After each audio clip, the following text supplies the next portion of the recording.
ত্রিপুরা স্বশাসিত জেলা পরিষদ, Tripura tribal area autonomous district council, এখানে গত কদিন ধরেই সংবাদপত্রে বিষয়টা উঠে আসছে যে বিরাট সংখ্যক কর্মচারী, তাদের সংখ্যা প্রায় 200-300 হবে, তারা অনেকেই 1 বছরের আগে কিংবা 2 বছর আগে অবসরে গেছেন এবং আশ্চর্যজনকভাবে এখন অবধি তাদের পেনশন দেওয়া হয়নি। তাদের পেনশন প্রাপ্য, কারণ এডিসি কর্মচারীদের জন্য সিসিএস পেনশন রুলস প্রযোজ্য, তারা নিয়মিত পেনশন পাবেন, তাদের গ্র্যাচুইটি প্রাপ্য, তাদের লিভ অ্যান্ড কেসমেন্ট বেনিফিট প্রাপ্য, কিন্তু তারা এগুলো কোনো কিছুই পাচ্ছেন না।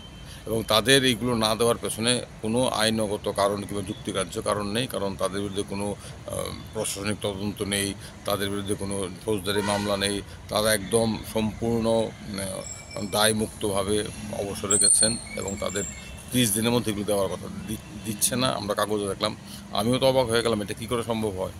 আমার কাছে অনেকে জানতে চেয়েছিলেন ব্যাপারটা, আমি বলেছিলাম এটা তো আপনাদের অধিকার, এটা তো আপনাদের হক, এটা আপনাদের অর্জিত অধিকার এবং আইন আদালত এই অধিকারের স্বীকৃতি দেয়, আপনাদের 30 দিনের মধ্যে দিতেই হবে, না দেওয়াটা একটা গুরুতর অপরাধ।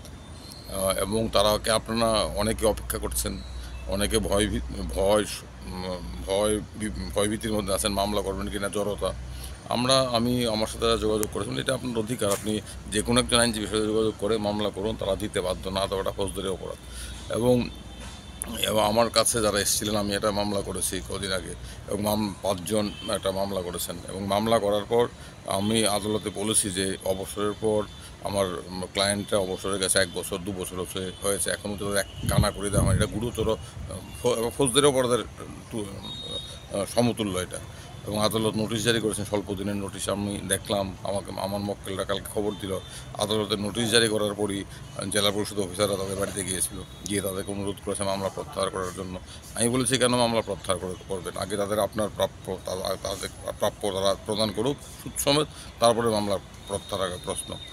আমাকে জানিয়েছে যে আমার মক্কেলরা যে তাদের অ্যাকাউন্টে ইতিমধ্যে অবসরের সমস্ত কিছু তারা পেয়ে গেছে। আমরা সুদের জন্য এখন আদালতে বলবো, সুদ দেওয়ার জন্য। এবং মামলা করার পর অনেকেই আসছেন, এটা তো কেন জেলা পরিষদ কর্তৃপক্ষ করছেন বুঝতে পারছি না। আর একটা কথা বলা হচ্ছে তহবিল নেই, ফান্ড নেই, এটা কোনো যুক্তিই হতে পারে না।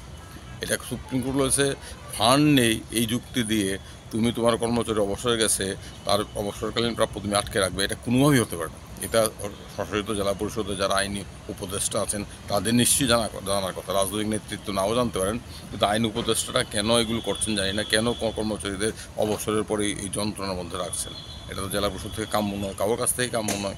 যাই হোক, মামলা একদল মামলা করেছেন, মামলা করার সুফল পেয়েছেন, বাকিরাও নিশ্চয়ই আদালতে আসবেন, আদালতে আসলে সুফল পাবেন। আর আমার বক্তব্য, জেলা পরিষদের দায়িত্বশীল যারা আছেন তারা কেন এটা করছেন, এটার কর্মচারীদের অধিকার নিয়ে তারা ছেলেখেলা করছেন।